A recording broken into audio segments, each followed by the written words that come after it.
설마 했던 프랭크 램파드 임시감독 체제의 첼시 아직도 못 이긴 것뿐 아니라 오전 전패 이대로 가면 이제 그 임시감독 모든 기록이 패배가 될 수 있는 그런 상황까지 보이는 정말 충격적인 상황이에요. 저 그 가끔 놀라워요. 예. 한준 기자가 전에 그 포터 감독 경질됐을 때도 경질되기 전에 또 빼하고 또 빼하면 경질되지 않겠냐 했는데 예. 실제 그게 일어나가지고 경질됐었잖아요. 보일리도 이 정도는 못 참지 않겠습니까? 했던 예. 그 일이 벌어졌어. 예, 근데 또 램파드 감독 부임하고 또 지고 지면 그런 얘기했는데 예, 그 일이 또 실제로 그렇죠. 일어나고 있습니다. 제가 신기가 있는지 사실 뭐 쉽지 않은 일정이긴 했지만 그래도 다 질 수가 있니 어떻게? 예. 게다가 솔직히 이제 브렌트포드 물론 브렌트포드 좋은 팀이에요. 하지만 객관적 전력에서 첼시가 홈에서 이렇게 완패를 당할 정도냐. 바로 0대2로 졌고 이제 임시감독 체제 오전 전패 쇼크로 인해 이제 뭐 계속 말씀드리지만 강등권과 가까워요 지금. 예, 서서히 다가서고 있죠. 예. 그래도 여전히 11위를 지키고 있는 게 놀라울 따름입니다. 예. 물론 뭐 승점은 서서히 줄어들고 있긴 하지만요. 예, 뭐 현재 13위인 울버햄튼과 2점 차밖에 안 나고 본머스랑도 지금 보시면은 6점 차 그리고 리즈 유나이티드와 9점 차인데 이건 충분히 잔여 경기에서 첼시가 전패를 한다고 가정하면 어떻게 될지 모릅니다. 예, 그런 상황인데 그럼 이제 브렌트포드와의 경기 어떻게 지게 됐냐. 또 램파드 감독이 경기 때마다 좀 약간 황당한 인터뷰로 화제가 되고 있는데 이번에도 좀 충격적인 얘기를 했거든요. 하나하나 살펴볼 텐데요. 우선 첼시가 램파드 감독 체제에서는 3백, 4백을 계속 오가고 있어요. 예, 물론 그 레알 마드리드 전부터 이제 3백을 쓰기 시작했죠. 그러면서 이번 경기 때 이제 3-4-2-1 포메이션을 가동을 했는데요. 예. 뭐 물론 부상자들이 너무 많긴 했어요. 리스 제임스도 부상이었고 또 이제 하베르츠도 부상이고 그러다 보니까 뭐 쓸 수 있는 자원 자체가 많지는 않았다라고 하더라도 어쨌건 간에 예, 그 스털링 가짜 9번을 가동을 했죠. 예. 그리고 또 이제 캉테하고 갤러거가 2선에 배치가 됐고요. 최근 들어서 이제 캉테를 계속 2선으로 배치시키는 모습을 보여주고 있죠. 예. 예, 그리고 이제 좌우 윙백에 벤치렐과 아스필리쿠에타 그리고 코바치치와 엔소가 이제 더블 볼란테 그리고 티아고 실바를 중심으로 찰로바와 포파나가 이제 3백을 형성을 했습니다. 그 주목할 부분이 이제 말씀하신 대로 리스 제임스가 워낙에 좀 부상이 많기도 했고 예. 또 지금 시즌이 얼마 안 남다 보니까 이제 시즌 아웃이 됐다라는 그 얘기가 전해져 왔거든요. 예. 이 자리를 누가 대체할까 싶었는데 저는 좀 우려했던 아스필리쿠에타가 나왔고 그건 사실 아스필리쿠에타를 쓸 거면은 포백으로 가는 게 맞지 않았나. 그렇죠. 예, 3백을 윙백에 쓰기에는 공격력이 좀 많이 떨어지기도 하고 운동 능력도 이제는 많이 떨어지기 때문에요. 예. 거기다가 이제 어쨌건 이 경기 패하지 말자가 목적이 아니잖아요. 그러니까 그렇죠. 레알 마드리드 상대로 이렇게 나오는 건 이해가 가는데 브렌트포드 상대로 무드릭과 펠릭스도 쓰지 않으면서 예, 이렇게 나왔다는 거는 조금 실망스러운 선발 라인업이라고 할 수 있는 거죠. 예. 라인업만 보더라도. 즉 측면에서 공격도 안 될 뿐더러 솔직히 말하면 최근에 피지컬이 많이 떨어지다 보니까 수비도 안 되는데 실제로 이날 선제골이 아스필리쿠에타의 자책골이었어요. 물론 불운하긴 해도 좀 반응력이 떨어진 게 아니냐. 예, 그러니까 코너킥에서 앞에 선수들을 다 지나가면서 이제 그 아스필리쿠에타 몸 맞고 이제 그대로 들어갔던 거였죠. 예, 심지어 또 이거도 팔을 좀 맞고 들어간 느낌이 있었기 때문에 만약에 이게 안 들어갔다고 해도 뭔가 좀 이제 그 판정상 불이익을 받을 수도 있는 게다가 눈을 감고 있어요. 공을 안 보고 있어.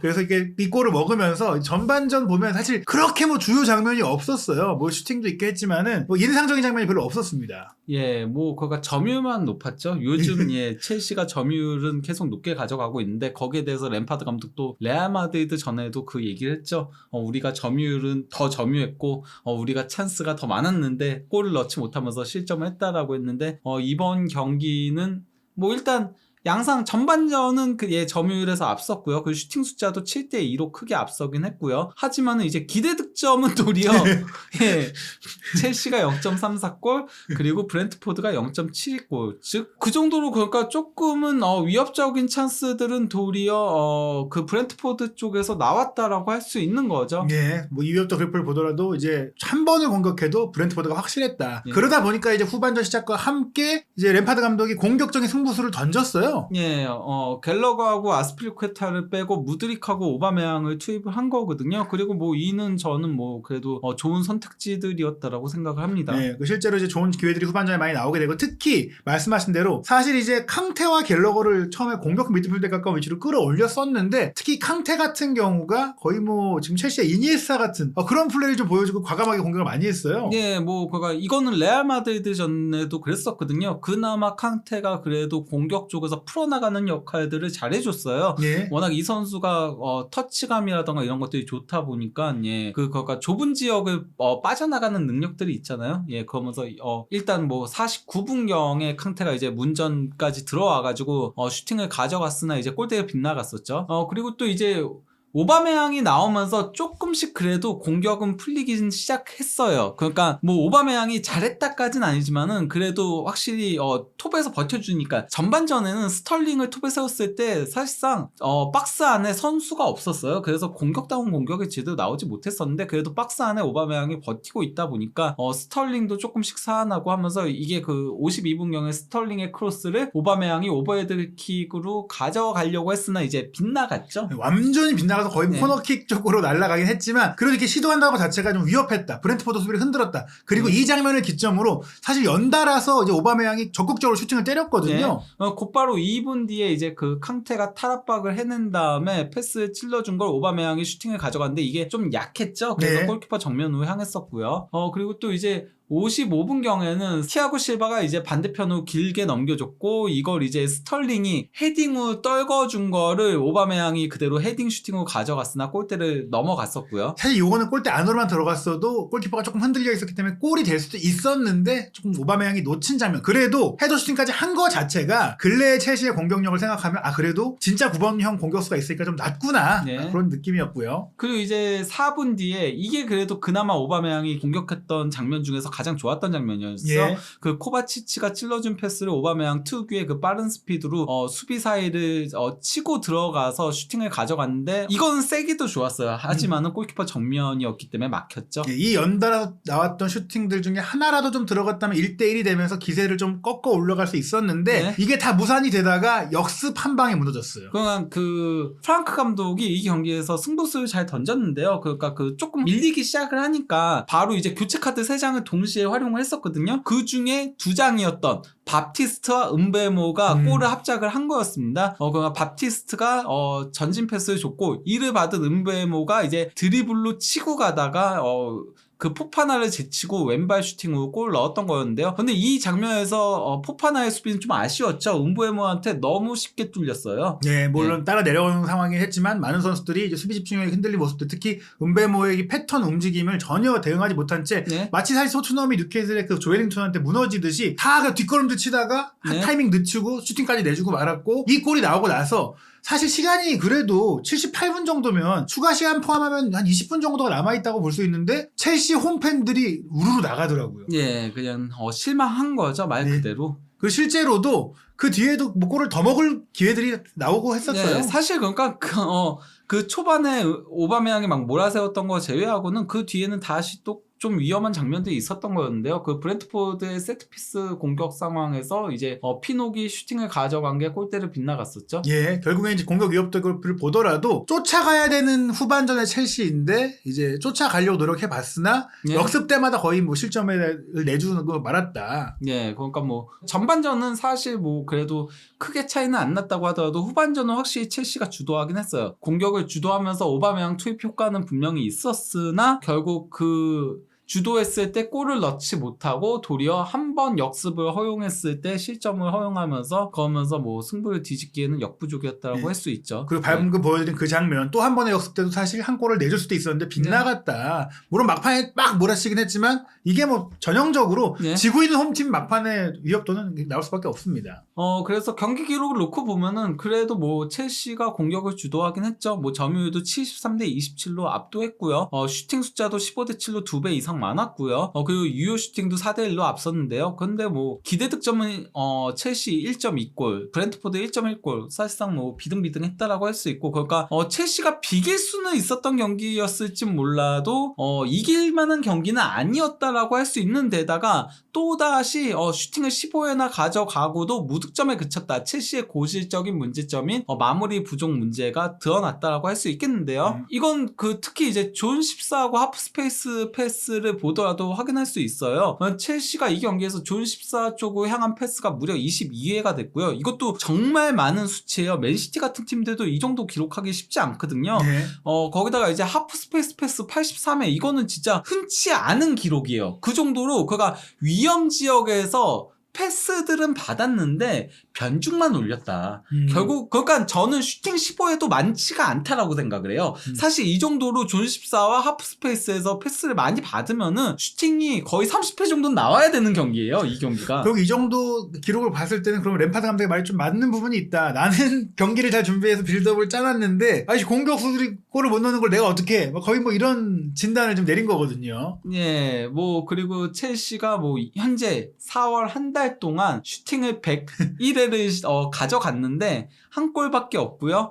그리고 아스필리쿠에타가 이 경기에서 자책골 넣으면서 골과 자책골이 동일하고요. 예. 골을 넣은 만큼 자책골을 넣었고요. 그리고 기대 득점이 9.8골인데 한 골입니다. 예, 결국엔 역시 결정력에 문제가 있고 저희가 지속적으로 말씀을 드리지만 첼시가 이 선수단 강화에 정말 많은 돈을 썼는데 정작 이제 네. 스트라이커를 제대로 못 산 게 결국에는 발목을 잡는다. 다만 근데 이제 첼시의 슈팅 질 자체가 그렇게 좋지 못해요. 그러니까 네. 중거리 슈팅도 워낙 많기도 하고요. 그 슈팅 시도가 101회인데 슈팅당 그 기대 득점이 0.1골이잖아요. 네. 근데 홀라는 슈팅당 기대 득점이 0.24골이에요. 홀라는 상당히 그러니까 위험한 지역에서 슈팅들을 가져간다는 얘기고요. 더 놀라운 건 홀라는 기대 득점 대비 실제 득점이 10골이 훨씬 넘어요. 그러니까 위험 지역에서 슈팅도 가져가는데 또 기대 득점보다 골 순도도 훨씬 높아요. 예, 결국엔 좋은 공격수를 보유했다면 첼시의 운명이 바뀌었을 수도 있다. 이렇게 볼 수가 있겠는데 또 하나 첼시의 좀 실망스러운 기록이 제가 전에도 말씀드렸지만 주제 무리뉴 감독 시절에는 거의 몇 년 동안 홈에서 그 불패 신화 홈에서 무적이었는데 홈에서 무적이 아니라 무득점이다. 예. 그러니까 이번 시즌 이번 경기가 7번째 무득점이었거든요. 그러니까 프리미어리그 기준이요. 이는 첼시 구단 역대 단일 시즌 최다입니다. 예, 이 역대 최다니까 이런 일이 없었다. 홈에서 이렇게 골을 못 넣었던 팀이 아니다. 그러면서 이제 사실 오바메양 거의 정리 대상인데 오바메양이라도 없으면 어쩔 뻔했냐. 거의 요새 그런 얘기가 나오고 있어요. 사실 그가 오바메양이 잘한 경기는 아니긴 해요. 근데 워낙 첼시가 공격진에서 그가 진짜 9번다운 선수가 없다 보니까 그나마 그래도 그런 모습을 보여줬다. 그러면서 조금 활기는 불어넣어줬다. 그래도 후반전에 첼시가 공격을 주도할 수 있었던 이유였다. 심지어 램파드 감독도 그런 얘기 했거든요. 현재 첼시에서 진짜 9번형 선수는 오바메양 한 명밖에 없다라고 얘기를 했었는데 이 경기에서 그래도 후반전만 뛰고도 기대 득점도 0.53골이었고요. 물론 골을 넣지 못했지만요. 슈팅을 4회 가져갔고 유효 슈팅이 2회였고 물론 다 골키퍼 정면을 향했지만요. 빅찬스 한 번 놓쳤고 그리고 패스 성공률이 100%긴 했어요. 예, 그러니까 네. 그러니까 오바메양은 그나마 준수했다. 그리고 이제 이게 득점 찬스 리시브를 보더라도 오바메양이 45분 뛰고도 가장 많이 기록을 한 거죠. 예, 그가 티아고 실바가 테스트 선수들이 두 번째 높고요. 예, 그리고 티아고 실바가 전반전에 그나마 위협적인 그렇죠. 슈팅들을 그 세트 피스에서 가져갔었어요. 그러니까 전반전은 티아고 실바 없었으면 위협적인 슈팅 자체가 없었던 첼시였고 후반전은 그나마 그래도 오바메양이 위험 지역에서 패스들을 받으면서 공격을 조금 주도한 부분들이 있다라고 할 수 있는 거죠. 예, 그 많은 젊은 새로 투자해서 영입한 선수들을 다 뭐하고 있는지 답답할 노릇인데요. 일단 이번 경기에 그래도 기록적으로 가장 충격적인 건 제가 선수 시절에 그 램파드 좋아했었거든요. 미들라이커 화끈한 중거리 슈팅. 근데 감독은 정말 하면 안 되겠다. 이거 진짜 본인도 심각하게 고민을 해봐야 되는 거 아닌가라는 기록이 나왔어요. 화끈하게 패하고 있죠. 그러니까 일단 첼시 감독 부임하고 오전 전패고요. 그리고 또 이제 에버튼 시절까지 포함하면요 9연패고요 현재. 그리고 또 이제 15경기 2무 13패로 승리가 없고요. 15경기 승리가 없는 건 정말 심각한 거거든요. 근데 15경기 승리가 없는 것도 없는 건데 무승부가 그럼 섞여 있느냐? 무승부도 그 2번밖에 없어요. 물론 맨시티랑 비겼어. 대단해. 그건 있지만요.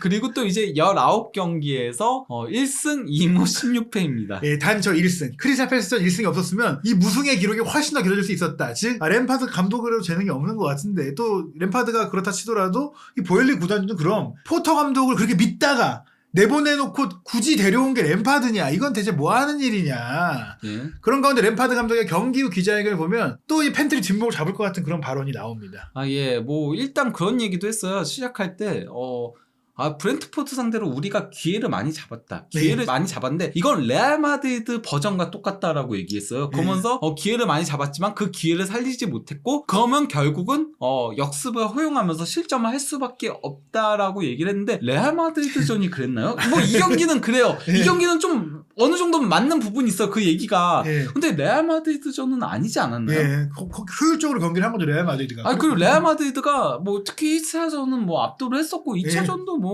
딱히 그렇게 첼시가 찬스를 많이 잡아낸 것도 아닌데 어쨌건 그렇게 얘기를 하면서 지난 2-3시즌 동안 브렌트포드를 보지 않았나? 그들이 이번 시즌 초에 맨시티 원정에서 승리한 걸 보지 않았나? 뭐 12월 12일 경기 때 그때 그 알반 토니가 미친 활약 펼치면서 2대1로 승리했던 그 얘기를 하는 거예요. 그러면서 브렌트포드가 강팀이다. 네, 우리가 그렇게 강팀을 상대로 경기를 주도했는데 골은이 안 따라서 뭐 진 거지. 경기는 우리가 이 강팀을 상대로 선전한 거다라고 하지만 이러면 사실 본인의 경력에도 그렇게 볼 것 같아요. 내가 에버턴 시절에 맨시티가 비긴 거 보지 않았나? 약간 이런 느낌인데 본인이 비겼죠 심지어.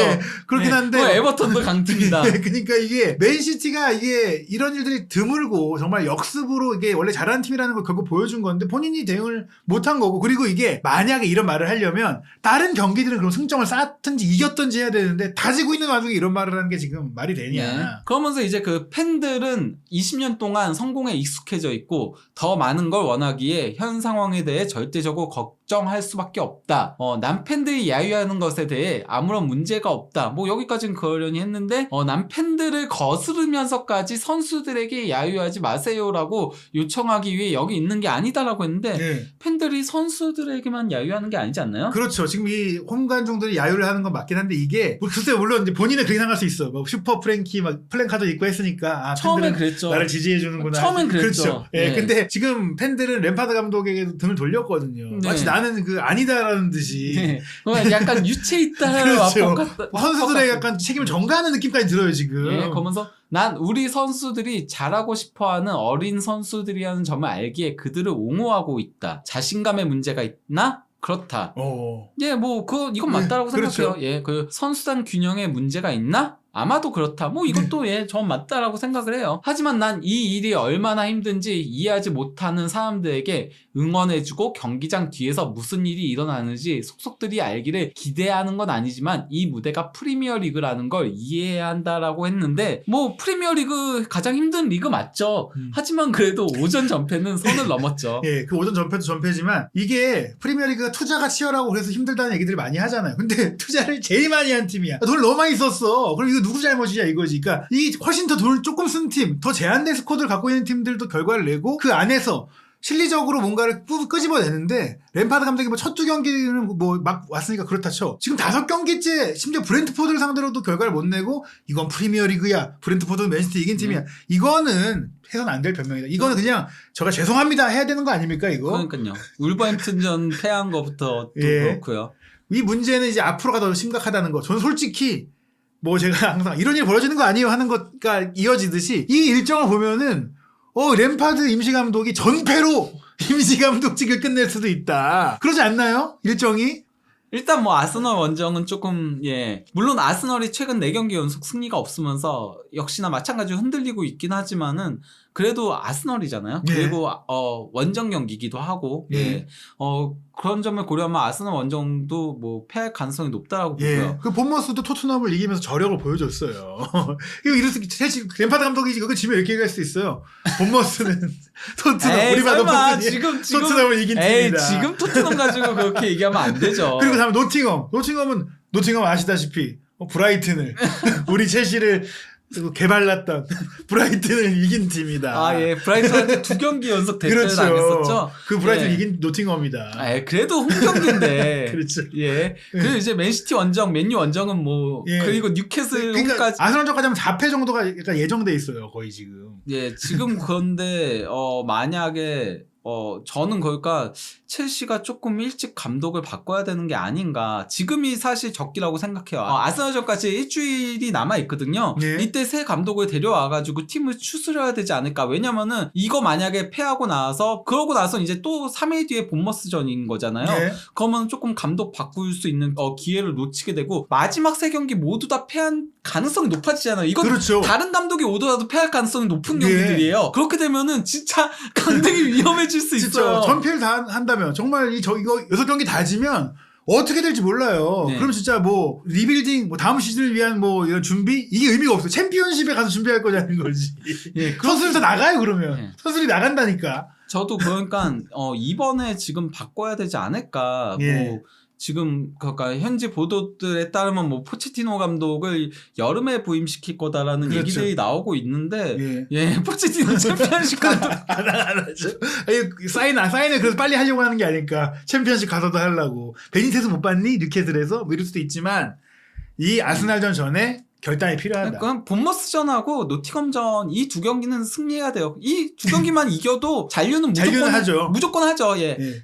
근데 사실 1승만 해도 저는 잔류할 가능성이 높다라고 생각해요. 예. 왜냐면 밑에 팀들이 밑에 팀들도 당연히 승리하기 힘들기 때문에 1승만 거둬도 충분히 가능하긴 한데 예. 하지만 본머스가 15위, 노팅엄이 17위인데 만약 이 팀들한테 지고 남은 3경기가 남았다. 그럼 그때 이제 램파드 감독은 익숙하게 에버턴 시절에도 내가 다 경험해봤지 이러면서 참 강등 잔류 경쟁을 그래서 램파드를 선임했나? 그 경험이 있어서 에버턴을 극적으로 잔류시켰던. 일단 그러면은 뭐 강등 경쟁까지 가야 되는 건가요? 그러니까요. 아직 그건 조금 더 남았네요. 예, 더 남은 거죠. 그 경험을 활용할 수 있으니까요. 과연 이 램파드 체제의 첼시 어떻게 시즌을 마무리하게 될지 너무나 이제 흥미진진해진 상황이 됐는데요. 부버즈 김현민 기자와 함께 시시각각 바뀌는 첼시의 새 감독 선임 소식부터 램파드 감독의 여정까지 확인하시기 바랍니다.